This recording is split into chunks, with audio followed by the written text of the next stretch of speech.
xeer nag xamal waaye yow may ma ñëwal ñu ñëw ci waaye kii du Ousmane Sonko mu sell mi mu ngi nii koy jàkkaarloo yow ci alerte quotidien nee na dafa am manifestation boo xam ne ñu ngi koy waaj ñaar fukki fan ak juróom-ñeent ci weer wi ñu ne di weeru juin mu ne la prison ou la mort. Sonko remue sa fibre don de soi et se prépare au pire moom Ousmane Sonko nee na des pôles de résistance prévoir nañu ko ca nord ba prévoir nañu ko ca sud du pays te mën na am mu am yeneen yoo xamante ne dañ ciy bokk. mu ne en attendant le leader de Pastef dafa woo bépp sénégalais à concert de casserole tëgg leen bool yi. tëgg leen weñ yi tëgg leen cin yi klaxon yi jolli loolu nag ñu ko nar a amal journée suba mercredi 22 juin. et étudiants wu UCAD moom ñoom dañoo xaarul sax yëf yi ñoom dañoo tàmbali seen répétition concert bi la ñu lancé xam nga démb bi ñu koy wax fii maa ngi seen ay internautes yu bind ci suuf naan déjà def leen publicité concert de casserole waaye lu tax yéen ngeen yab ñu nag tamit. ñu nee wala def publicité concert de casserole xanaa kon dañ ciy teg waaw pas Assane boobu. voilà l'événement le mercredi 22 juin à 20h. au Sénégal bu fàtte xew Ahmed sotti les casseroles waaye yow ñu def nañu. waa le rëdd Ahmed def mu ne la xoolal rien naa ma rien mais xoolal kii sama xarit bi ndeysaan ki ma bokkal plateau mi tamay dend ak moom lu ci ëpp. waaw. da doon indi bool de maa ko téye. fajar gi Mbadou ko dafa teel bëggoon kandang réception da doon waaj a kandang. wallaay soose mi gars yi di laajte saa gosaas mu ngi fi ndax xam nga fu mu ne nii moo féetewoo édition spéciale yi ñooy doon bu matinal bi jeexee silence dans la classe un peu de discipline qu'est-ce que c'est que ça waaw ki bët yi doon tëmb dem bu fi professeur bi nekkul ngeen def lu leen sax ki bët yi doon tëmb dem waaw kay moom gars yi dañ koy laajte ak a jooy ndeysaan butéel ndox bu sedd rek la teg ma yërëm ko nag ndeysaan mais dama ne la xanaa bu ñu doon publicité ñun 2 ans dañ naan l'événement le mercredi 22 juin à 20h sortez les casseroles waaye tamit vraiment nañ ñu respecté. mais attendez man na xam na laa ko tuddee du casserole parce que nit ku nekk ak sa identité. Kandang show. le Kandang show. non te kaay ma wax la nag de ce mercredi. wuy ma boo ko defee yow ma porté la. de ce mercredi non bu dul yow tuddee ko Kandang show xool. c'est le Kandang show. boo koy tuddee Kandang ma lay péré. le Kandang show de demain. non mais Kandang am na ñu ko moom Nabou Kandang xam nga ni Kandang. on va pas en parler. Kandang am na ñu ko moom am na ku ko moom borom Kandang a ngi nii taxaw te Kandang a guma. wallaahi. su ma Kandangee ngeen xam ne réew mi yëngu na. kon nag yow fu mu nekk abal ñu ko rek. non duma la ko aal maalank. bés bi man le mi jour jiite immature yi abal ñu ko rek. déedéet maalank bés bi le jour. xaaral ba tàmbali ci sunu yaay Mimi Touré. mu ne il faudra que le président passe plus de temps avec la presse nationale. nee na il faudrait que président quand même bu amee discours ak lu muy wax. bu amee maanaam communication bu muy def wala muy dem ba ca yaa ngi dégg xoxa nopp yi di waxtaan ak ñoom na ñëw ba ci ñun nopp yi mu waxtaan ak ñun ñi nga xamante ne ñoom ñooy askanam ñu ñoo nekk fii ñun journalistes yi nee na nay wax ak ñun ba noppi na gën a passer plus de temps ak ñun waa est-ce que kon ñun dinañ ko bëgg. pourtant ndeysaan lii mayaay bopp bi wax ni waaw moo la dëgg. waaw mais est-ce que ñun bëgg nañ. waaw non c'est-à-dire alpha ou bêta mais lii nii mooy sax bi yoon bi koy permettre sax lu rafet gën a am ci dëkk bi xanaa xamoon ni. le fait que le président ne communique pas avec sa presse nii directement su ko doon def 4 fois ci at bi. chaque 3 mois 3 fois 4 12 mais day am solution sax ci yu bëri. waaw mais bu ñu dee def communication bi tamit nañu bàyyi journaliste yi laaj li leen sax. waaw bu ñu limité waaw bu ñu pigg suñu cër naan ñu kii yey wax organe bi yey wax organe bi du wax ku ci nekk benn question nga am xool sa question balaa nga ko posé ba xam ndax mën nga koo laajam déet kon nañ ñu bàyyi ñu am indépendance man néew ma déet de man moom personnellement déjà que lu bëri lu muy communiquer boolewuñu ci man bu ma woowaatoon sax man moom am naa fulaay bañ a dem man moom sañ naa loolu sama sañ-sañu bopp mais ñi nga xamante ne dañ cey dem aussi bu ñu leen limité ne leen yab leen fii ak réglé leen fii bien que xalaat bi itam rafet na ñu ngi koy rafetlu bu baax moom kooku di Mimi Touré na président de la République di gën a wax ak presse su réewam au lieu muy dem ci beneen presse. manifestation du 17 juin concert de mandat de dépôt moom la bés bi journal xëyee tey Déthié Fall Ahmed Aïdara Mame Diarra Fam ñoom ñëpp ñu ne en flague mercredi et vendredi ñu ne Yewwi dafa annoncé nag benn manifestation boo xam ne le 29 la ko fas yéene amal ak concert de casserole boo xamante ne ñu ngi koy waaj suba. ñëwal ci beneen ma xool. ayca direct news ñëw ci législative 2022 gestion processus électoral ñu ne Aminata Tall crache du feu sur le maquis daa mel ni jëmmiñu dragon xam nga bu ubbeekoo rek safara lay génnee. Papis bàyyi bu ma nekkee ci mouvement nga di ma coupé dama koo sentir instant yi jéemiñu dragon moom la Aminata Tall génne. Aminata nee na son rêve mooy mu dund ci dëkk boo xamante ne démocratie bi dëggateewuñu ko. nappaajeewuñu ko li xew fii ci Sénégal lépp la nañu ko tuddee nu leen neex ba mu des ay élection nee na li xew ci Sénégal du ay élection ndax choix wu candidat tànneefu candidat yi dafa war a jógee ca base ba te bañ a tàmbalee ca sommet ba waaw balaa ngaa yegg si ba ca cappaandaw ga doo tàmbalee ci suuf wàññi boo gis benn lay commencé balaa ngaa yegg sans mu ne aucune loi amul benn loi buy cautionner scrutin proportionnel boo xamante ne liste ba dañu koo amputé maanaam dañoo dagg tànk bi amputé de titulaire ba pare wala ñu koy amputé de suppléant ne loo fu ma liste kay balaa complète titulaire dañ caa nekk suppléant ya nekk ca ñu ne liste ba mat na géntam daal la wax maa ngi yow a bokk gént taal maa ngi yow a ko bokkandoo gént Sénégal goo xamante ne ni dañu respecté démocratie bi kenn du ko dëggatee Sénégal boo xamante ne nii Pa Assane day far gauche Mamy Samb far droite du tere ñun ñëpp ñoo bokk lii di Sénégal Sénégal boo xamante ne nii da ngay wax te doo tiit di xalaat a ñëw ñu jël si la Sénégal boo xamante ne nii ñii dañuy opposé wu di tëggi bool ñeneen ñi nekk fi xolal di tëggi kawutsu noonu la yëf yi noonu koy doxal réew mi ku ci nekk gis-gisam 24 heures daal di ñëw ci législative ak popularité état de droit ñu ne Sonko fait perdre sa boussole à Macky fu mu nekk nii bu solu waaj boo ko tegee maanaam orientation bi mooy doon problème doo xam ne sud wala nord est wala ouest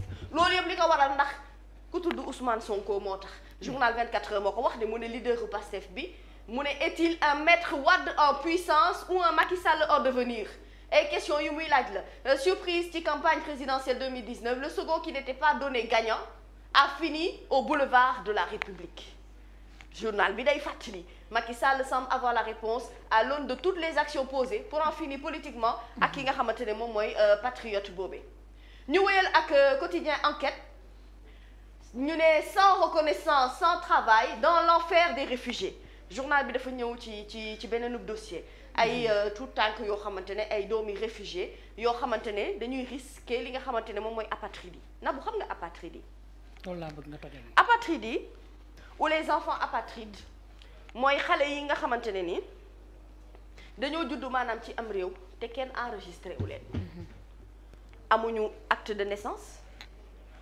amuñu nationalité kenn xamul fu ñu bokk xam nga am réew nag bu fekkente ne da nga ca nekk te enregistré wu ñu la ci registre ya maanaam nga juddu ñu wutal la extrait de naissance nga xam ne yow diw nangam nga tudd yaa ngi juddoo hôpital nangam ci atum nangam lépp looy lijjanti ci wàllum këyit ci sa extrait boobee ci ngay dem jëli ji ko pour mën ko def mais xale bi nga xam ne dafa nekk en situation d'apatride en fait inconnu la dans le monde kenn xamu ko parce que enregistré wu ñu ko ci benn registre c'est ça la gravité des apatrides te xam nga apatride lan moo ci gën a metti te ñoo ëpp ci monde bi malheureusement parce que yenn situation de tension yenn situation de guerre moom moo koy causé loolu moo tax ñi nga xamante ne ñoom ñooy waa Nations Unies surtout ñuy liggéey ci wàllu réfugiés yi di def campagne bu am solo ci wàllu apatride yi justement pour mën leen a protéger parce que les apatrides dans le monde on ne les reconnaît pas te fépp dëkk boo leen yóbbu rek dëkk boobu da leen di dàq da leen di rejeter parce que ils ne sont pas fichés kenn xamu leen mu ngi mel ni yow nga nekk inconnu en fait dans le monde personne ne te connaît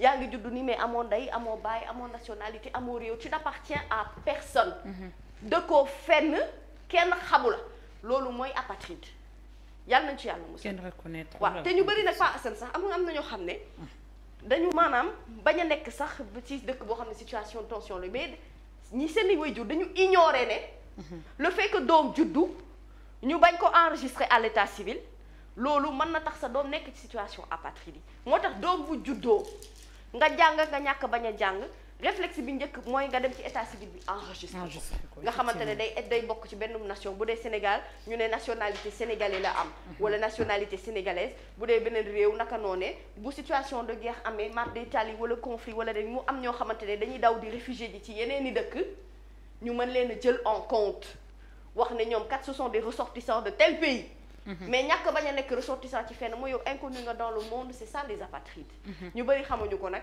mais vraiment loo xamante ne nii dañ leen a war a jàppale ñu ne ils sont sans toit amuñu fu ñu dëkk sans éducation parce que mënuñu dugg école duñu bokk ci dara non kenn xamu la inconnu mënoo am kër mënoo jàng école munoo faju. munoo am compte bancaire. munoo am dara. tu n'existes pas. tu n'existes pas voilà t'as trouvé le mot. tu n'existes pas yow dund nga yaa ngi nii yaa ngi dund yaa ngi noyyi yaa ngi màgg et tout. mais tu n'existes pas réellement. loolu moo tax kenn mënu leen a jàppale kenn mënu leen taxaw nañu góorgóorlu bu baax ci apatride yi. alors critique journal daal di ñëw ci tribunaux de Dakar ak Pikine ñu ne le trio Déthié Fall Mame Diarra Fam Ahmed Aïdara ñoom ñoo payé les casseroles. demain. ñoom ñooy ñi nga xamante ne ci manifestation bi passé ñoom la ñu ci teg loxo ñoom la ñu ci lakk jant bi. malheureusement ñoo payé pour casser yépp ñu ne report des législatives.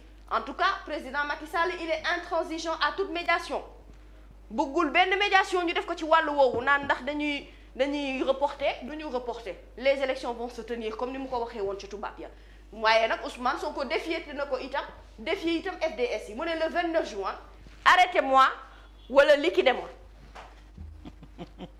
day may jàpp wala ngeen tous tasarma yéenay xool ayca L'As quotidien daal di ñëw ci arrêt des prélèvements de taxes sur les carrières ñu ne Omar Gueye fâche l'AMS waaw journal bi ci la ñëw nag wax na ci affaire VIH sida xoolal lim bi 40 277 personnes infectées dont 21 703 femmes 3 957 enfants en 2021 jigéen ñi gën a contacté ci VIH bi Paasan yaa ngi may dégg. maa ngi lay dégg. VIH sida jigéen ñee ci gën a compte yow la moo tax léegi VIH sida jigéen ñee ci jigéen ñi lay gën a jàpp man xaw ma ci dara. mais parce que kuy def sàkku tip jigéen ñi nga koy defal góor gi amee jàngoro dem séq ku jigéen ki te yow yaa ngi doomu jàngoro ji nga transmettre ko ku jigéen ki ci sàkku tip ji mu jëlee ci VIH sida wala boog ñi nga xamante ne maanaam les objets souillés xam nga loolu yëpp da koy joxe. N'oublions pas également que xoolal le fait de sniffer ñi nga xamante ne dañuy jam seen bopp les toxicos là piqûres yi ñuy jam aalante ko pour ñuy jamante alors que kooku dafa itam am jàngoro loolu bokk na ci liy indi VIH sida xanaa ko ñoom metti nga leçon si ayca l'info ñu jàll ci mon bras de fer avec le régime de Macky Sall ñu ne Yewwi Askan Wi organise la riposte fu mu nekk nii ñoom nee nañ dañuy delloo buum ca mboy ga ginnaaw manifestation yi nga xamante ne amoon na dañ ko cay delloowaat li Ahmed Aïdara naan delloo ko ca dañu ko cay delloo waaw moo tax ñu ne le 29 nag incha allah dañoo déterminé te pare nañu pour jàmmarloo ak régime mu Macky Sall leader Yewwi Askan Wi dañoo tànn seenub date ne date bi seen data daañu ci def seen li nga xam ne moom mooy seeni mbir def ci li nga xamante ne moom mooy seenu marche ak seeni manifestation te duñu ci daw dans yota pas asal looy rek. ka nekk ak saw date. ku nekk ak saw date ñoom nag seen wu date le 29 la. le 29 ak saw date. ka nekk ak saw date. ku nekk ak seen waaw loolu lébu la. dëgg la ka nekk ak saw date. waaw. wallaay dëgg ñoom nag datu le 29 bi seen wu date ñoo ko moom. waaw donc looloo tax ñu tànn ko. maa ngi dégg sax ñu ngi may souffler sànq naan ma waa Benno Bokk Yaakaar ñoom tam dañuy def demande de marche xaw ma le 29. ah dañuy marche tamit le 29. waaw nañu autorisé ndoo yëpp rek. billaahi ci ginnaaw non lay wax loo xamante ne est-ce que xam nga man lu ma jaaxal. est-ce que xam nga lu ma jaaxal. lu la jaaxal. man su ma doon waa Benno Bokk Yaakaar tey bu ma bokkoon si ñoom. te lii dama koy wax sax dama leen di koy defal sax contribution. su ma bokkoon si ñoom. dama naan tekk te concentré wu ci ñun yéen a yor nguur. yéen liggéey leen. est-ce que xam ngeen ni que tey opposition bi gën a baax maanaam bi gën a intelligente. contre Yewwi Askan Wi parce que bu ma nee opposition bi yëpp waa ñi bokk feneen ne ñoom bokkuñu. waaw du ñëpp waaw. waa Yewwi Askan Wi. waa Benno Bokk Yaakaar yéen la maa waxal. ba ngeen bëggee xeex Yewwi Askan Wi. bu ngeen ko xeexee ci force da ngeen leen di yokkal mbooloo. comme ñi ngeen jàpp nii. yéen yokk ngeen ñi mer. ñi bokkul woon sax Yewwi dañu bëgg a bokk. benn bi si des mooy bi gën a intelligent. yéen a yore nguur. yéen a yore tabax. dañ koy def mandat de dépôt ba sa yore yëpp comme ni ngeen ko waxee. liggéey leen gis nga moment bi Yewwi di xuloo di xeex wala di woote xuloo xeex wala di woote ndaje yéen defar leen lu baax ci réew mi bu ko defee ñi ngeen xam ne bëgguñu ñu ànd ak Yewwi daan ne ah ñii kat gis ngeen li ñoo liggéey baax na de waaye yéen liggéeyu leen ngeen topp fu Yewwi wootee ngeen woote fu Yewwi ki tëddu yéen ak Yewwi Yewwi la ak administration bi koy empêcher mu bokk wala mu bañ a bokk à moins que nag ab administration bi nekk Benno Bokk Yaakaar c'est cette confusion là tant que mu ngay am nit ñi dañ leen di gën a mere yéen waa Benno Bokk Yaakaar bàyyi leen xel ci loolu waaye bàyyi leen nit ñi ñu dox seen soxla yéen ngeen liggéey fu nit ñi mere ne dañuy génn marche yow man su ma yoree sama pancarte génn ci biti Macky Sall li ngay def ci dëkk bi du yoon wuy ma Mamy Samb nga taxaw sama wet gis ne sa boor bële problème ba fa amoon Macky Sall réglé na ka looy wax paasan may ñu jàmm waaye yéen toju leen tijjiwu leen defu leen dara toog ànd ak nit ñi la jël suñu dëkk bi yóbbu ko ci 9000 milliards de dettes le taux d'endettement yam ci 70% yéen ngeen presque atteindre ka kon seen xam-xam des na ngeen jël sunu ay ressources ak la ñu am yépp jël tayle ne léegi nag tubaab yi la ñu fi gis ne bare na lool ñu mel ni ñu ànd ak yéen pour mën a jël loolu yéen ngeen mel ni ñuy avaliser loolu ba pare ne sénégalais bu leen ko fi wax Yewwi bii ngeen di xeex ni bu ngeen jàppoon ñëpp tëj dina am ñeneen ñuy génn xeex loolu def leen ko seen xel en tout cas titre observateur bi rëy na de Pa Assane observateur bi nee na manifestation non autorisée bi passé bu le 17 juin fukki nit yoo xamante ne teg nañu leen loxo boo moytuwulee dinañ leen tëj seen jiirub dund lu tax lu tax journal bi dama ko wax 10 des arrêtés risquent la prison à vie dañu rey nit dénommé la force spéciale le groupe d'assaillants présumés prévoyait selon la police bee ko wax ñu attaqué li nga xam ne moom mooy centrale électrique bu Cap des Biches. déet seen paan yu bëri yi nag bu ñu ko taxal kenn paan yu bëri yi aux intérêts français déet sëñ soxna si taxawal bul sori. ak domicile de certaines autorités de l'État. waaw non soxna si nañu waxtaan rek te dëgg te yàlla tax dama ne courant bii di coupé nii jamono bi buñ ko jiin kenn nanu dimbali rek te seet yàlla nañ am na gis nga réew kenn du ko jaxase coupure bii am nii jamono bi buñ ko jiin kenn nañ ko gérer rek. loolu fa laay yem li ci des nag xaw ma ñoo xam. waaw ñu ne ak intérêt français yi. boobu tamit mais intérêt français yi ba mois de mars ba mu yàqu ay sénégalais ko def. waa léegi domicile certaines autorités de l'État nag. loolu yëguma ko. ah Déthié Fall daal Ahmed Aïdara Mame Diarra Fam ak fukki yeneen i membres yoo xamante ne dañoo jàpp ne ci sécurité Ousmane Sonko la ñu bokk. placé nañ leen sous mandat de dépôt. manifestant Ziguinchor bi. ñu ne le manifestant de Ziguinchor n'a pas été tué par balle kenn rayu ko du balle réel moo ko tiré. observateur moo ko wax. ñu ne rapport d'expertise médico-légale bi moo fësal lii. lu tax population yi dañ ko tiré bal. ah ñoom de observateur ñu ne rapport d'expertise médico-légale bi. nee na du balle lu tax population yi wax ne dañ ko tiré bal laa xam. xam naa nag xëy na population bi ñoom dañoo am. est-ce ci information que oui ma yow sa correspondant bi nekk Ziguinchor Mamy Samb. waaw. doo ko wax mu defal reportage dem ci population témoin yi. parce que y en a qui ont vu. maanaam oculaire témoin oculaire doo dem boori Bignona laaj leen yónnil kenn foofu sa gaa yi ne foofu laaj leen na yónni saa Gossas non laajal ña fa ne rek am na ñu fa ne ña fa ne laaj leen rek ne leen yow lu tax bëggoo yónni saa Gossas non reporter non waa ko yónni ndekkikat bi Jérôme non Jérôme day sore correspondant ya fa ne dinañ woo correspondant ya fa ne ñu laaj leen ñu vérifier ñu lii xam nga information nag wuy ma lii l'observateur bind nii Soleil bind na ko te mën na nekk dëgg wuy ma Mamy Samb amaana li ñuy wax ni tamit mooy dëgg mais vérifier rek na correspondant yi dem vérifier ne wuy ma tous ñebe yow mënoo ma wax ne ma vérifier ba pare yow dama tànnal ki ma yónni man maa décidé ne dama yónni saa Gossas wala ma yónni Jérôme Ndiaye ñoom ñu dem Bignona ñu gëstu ma ba xam ndax lii ñu wax nii dëgg la am déet yaa yónni saa Gossas sax ña fa nekk nag saa Gossas sax yónni ko Ziguinchor loolu xel bu rafet. lu tax. Jérôme Ndiaye mooy dem Jérôme mooy dem Bignona gëstul ñu li nga xamante ne ndax information bii am na ba wala amul. yow la waa yéen non Jérôme il est de jeune 10 90 xale bu ndaw la boole ko day gérer site rek ku koy gérer foo mënti toog ba ci bato Aline Sitoé mën ngaa bind article tëmbal moom mën naa dem bàyyi Jérôme dem.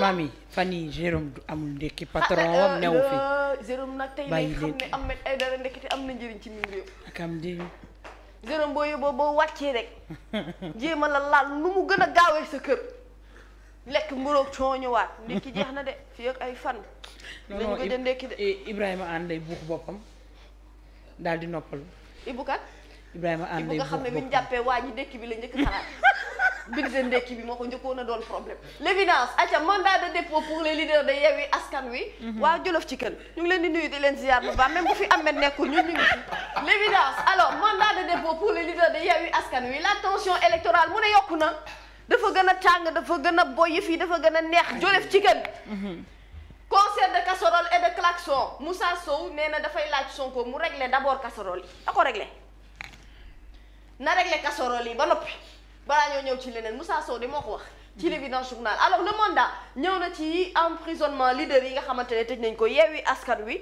dafa dévoilé nag beneenu plan d'action boo xamante ne mu ngi koy waaj xool leen seen toogaay bu démb bi ca conférence de presse bi moom la journal bi xëy fësalaat waaye fësal ni itam Déthié Fall mi nga xamante ne fu mu nekk ni moom itam ñu ngi koy ñaanal yàlla mu gaaw a génn ci situation yi mu ne ak Mame Diarra Fam mu ngi nii El Hadj Ahmed Aïdara ngi nii journal bi xëy fësal ko tey ci le mandat.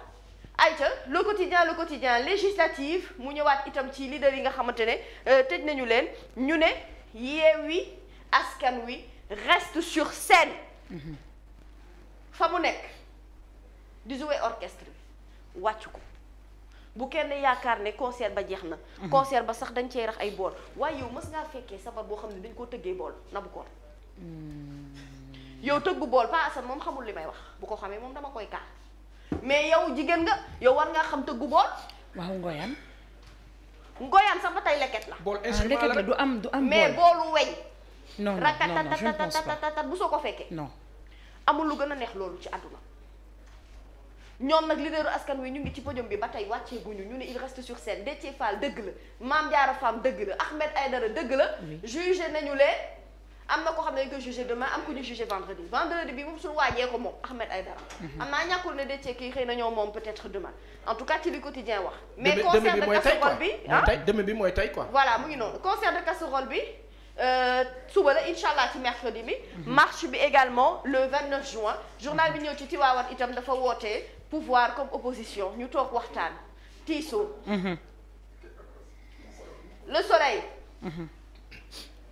mort de Idrissa Goudiaby ca Ziguinchor ci manifestation yi passé journal national bi dafa ñëw ci ce que révèle l'autopsie la cause du décès ñu def point d'interrogation ñu ne ndax une arme blanche contondante et tranchante comme une hache ou un sabre que les policiers et les gendarmes n'utilisent évidemment pas contre les manifestants en tout cas les deux derniers éléments de la bande de Rufisque jàpp nañu leen également démb ñu ne ca Yoff mais Soleil sax au moins def nañu point d'interrogation waa si def nañu point d'interrogation leeru leen mais ñoom vraiment tey sax xëy nañu titre nag ci li nga xamante ne moom mooy xew-xew alors le témoin quotidien ñëw na ci ëllëgu manifestation yi mu ne levée de bouclier contre l'arrestation des leaders de Yewwi Askan Wi Khalife général Serigne Babacar Sy Mansour mu ne dafa prôner pour plus de responsabilité sérénité waaye également appel au dialogue moom la prôner ñu ñëw ci beneen quotidien buuxal ko buuxal ma les échos participation ci benn manifestation interdite waaye itam provocation d'un attroupement et trouble à l'ordre public ñu ne mooy chef d'accusation yi Déthié Fall Mame Diarra Fam Ahmed Aïdara tëj nañu leen ca prison léegi si ni ñu leen jàppee waaw Ahmed dafa jóge këram di dem maireem waaw day liggéeyi est-ce que bi mu nee day dox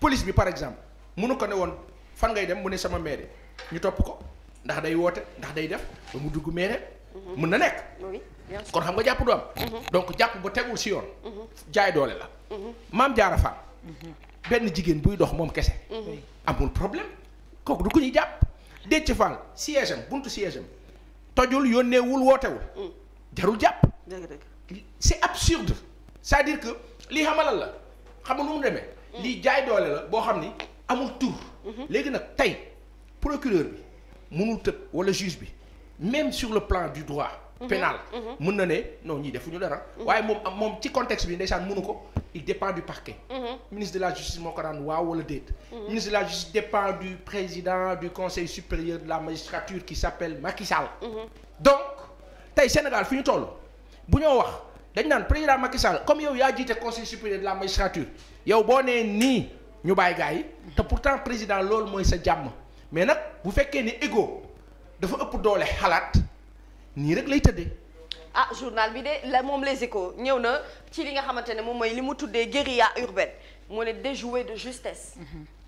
déjoué de justesse Dakar nag dafa échappé à un chaos keroog le 17 yëf yi mënoon naa gën a métti waaye chaos am na ba noppi rek bi ñu ci limee ay nit ñu ci ñàkk seen bakkan rek chaos am na kenn mënu ko tuddee neneen lu dul chaos ay waaye sama waa jàngi El Hadj Ahmed Aïdara defeere ngeen ko waaye defeere ngeen ku am jom Déthié Fall Mame Diarra Fam sous mandat de dépôt libération ñëw itam ci ñaari xale yi nga xamante ne dañ leen a enlevé ca Rufisque ak fa nga dëkk Pikine ki dëkk Pikine moom sama xarit la je dirais Papa Di mais c'est grave c'est grave. mais âgé de 4 ans FTG mi dañ ko enlevé depuis dimanche pas Assane.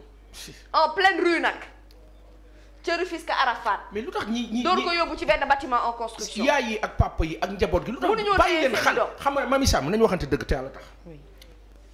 lu nekk ak na muy amee ak na ko borom bi dogalee. mais foog nit ñi aussi jamono bu metti bi bàyyi xale man dama koy gis bàyyi xale muy daw ci mbedd taxawaalu ngeen toog ci buntu kër yi di lang wala toog ci nit ñi aussi benn instant dëkk am na fu muy toll da ngeen di ñaaw njot. réew mi metti na tàng na kër yi xat na et cetera mais on ne peut pas continuer yal na yàlla muccal ñëpp.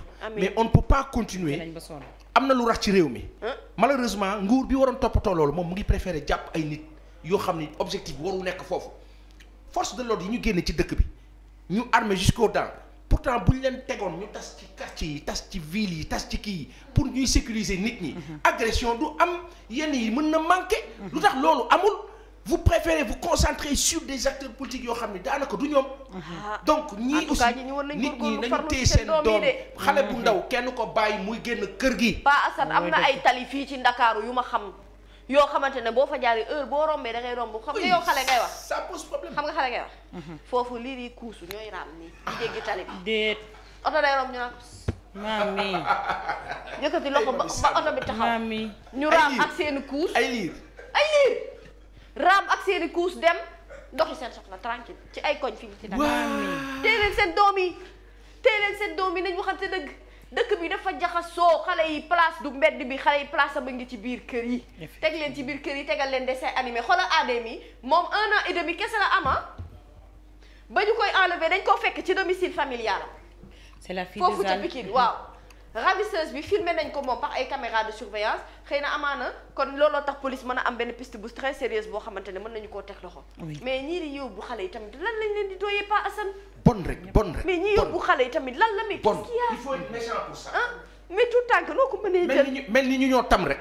non vraiment dëkk bi tamit li fi nekk kenn mënu ko wax lii quotidien Aminata Tall ancienne présidente du CSE ñu ne ces législatives c'est tout sauf des élections nañu ko tuddee nu leen neex waaye bu soobee yàlla lu tuddul élection moom concert de casserole bi moom ñu ngi koy waaj manifestation le 29 au menu Yewwi dafa organiser la résistance. ayca ñu ñëw ci beneen yéenekaay réew mi quotidien ñëwaat na itam ci manifestation bi sama waajaa ngi Aïdara Karara sëtu yonent bi sallallahu alayhi wa sallam doo tiit doo ragal de Déthié Fall ngi Mame Diarra Fam ngi retour de parquet également pour Guy Marius Sagna. alors ñii ci des ñëpp nag dañ leen a yóbbu fële source a Yewwi Askan Wi dafa convier sénégalais yépp nag ci benn concert de casserole boo xamante ne ak concert de klaxon à partir du mercredi ñu ne spectacle anticipé ca campus bu université moom concert bi nga xamante ne ñu ngi koy waaj ñoom fu mu nekk nii dañoo tàmbali échauffement yeeg yeneen yu ni mel ci fenêtre yi la ñu taxaw de pas Assane. ak piolu UCAD yi étudiants yi foofu la ñu nekk jël seeni casserole di dóor ñoom tàmbali nañ ko et pendant ce temps ay automobilistes yoo xamante ne dañoo rangoon moo tudd file indienne. dañu nekkoon di klaxonner à tout va dans certaines rues de la capitale sénégalaise. looloo tax journal bi ñëw ci daal di ñëwaat ci li nga xamante ne moom mooy arrestation Déthié Fall Mame Diarra ak Ahmed Aïdara waaye itam wax ne décidé à ne pas être confiné chez lui le 29 juillet prochain Ousmane Sonko.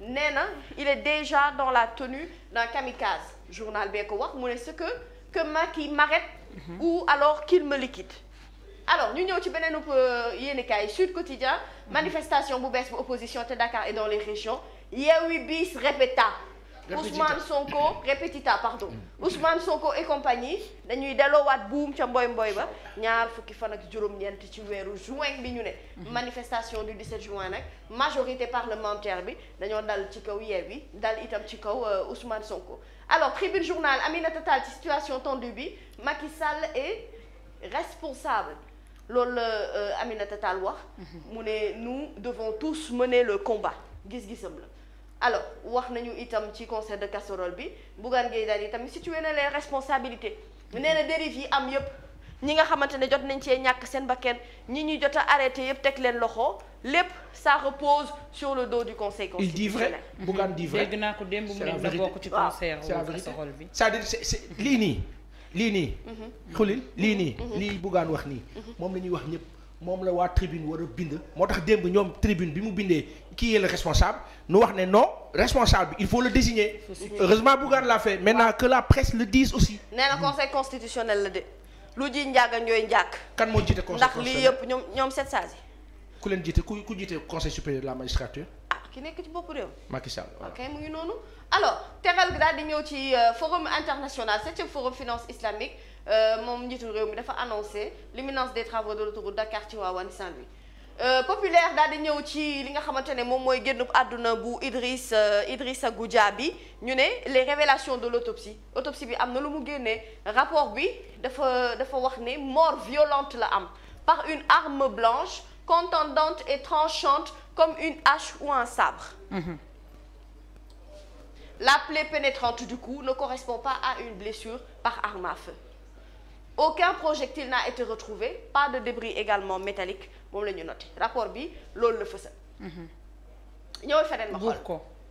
alors Walf Quotidien ñëw ci contestation des décisions du juge constitutionnel Yewwi dafa activer deuxième plan bi dugg na de Yewwi dugal na benn vitesse. mu ngi dugal deuxième vitesse. concert de casserole klaxon manifestation spontanée au menu mooy li nga xamante ne ñu ngi koy waaj lépp jëm ci datu le 29. alors Rewmi Sport plus de 752 millions de francs CFA par mois. macha allah wallaay xeeb naa salaire astronomique bu Sadio Mané loo am mérité nga ko. macha allah xeeb naa ko demal. loo am mérité nga ko mënoon ngaa nekk ci réew mi mën a football lool tubaar fa kàll macha allah. di gagner sa ay millions ki say milliards lool yemale ko ci sa poche. loo am defal nga ko sa askan de waa Bambali gërëm nañu la. Sénégal itam gërëm nañu la sant nañu la ci njàmbarte gi ci gaynde gi. lu mu am muyee la ci may ñafe gi ci jom ji ci fulla ji maane kenn du yow. luñ la fay xeeb naa ko nañ ko def 952 millions wala ñu def ko 1 milliard. mérité nga ko tubaar fakal macha allah lu la waaye fay jar nga ko record journal daal di ñëw ci li nga xamante ne moom mooy journal sportif bi nag mu ni Ibrahima Niane attaquant bu FC Metz nag moom moo ciy wax je veux aller à la coupe du monde alors ñu jeexal ak stade fi la ñu yemandi Mané futur Kaiser de la Bundesliga ñu ne ginnaaw Robben Ribéry Lewy voilà Kaiser Mané sunu championnat bi dafa soxla ay grands joueurs yu mel ni Sadio Mané l'avis des journalistes sénégalais également sur sa destination loolu bu ngeen ko bëggee xam ngeen lire ko ci quotidien ñaar fukk lay jar kii ka la soq Hippo Ngare microcentral xam nga ko yow xam nga Hippo mooy pa boobu di wax borom ayca kooku mooy Hippo Ngare microcentral waaye bi yoon waxul ayca de dafa ni nabu xolal soq dafa war a améliorer ni muy bëri da ko war a gën a defaraat gën cee góorgóorlu gën cee am taxawaay moom moo wax loolu alors après Diarra 2 Nguer Tyson ñu ne 4e incursion réussie de franc à Pikine Boy Kayre itam mu ngi ci une li nga xamante ne moom mooy sunu lamp jeex na fii la ñuy taxawandi dem naa ba ca cappaandaw ga yaa ngay dem maa ngay dem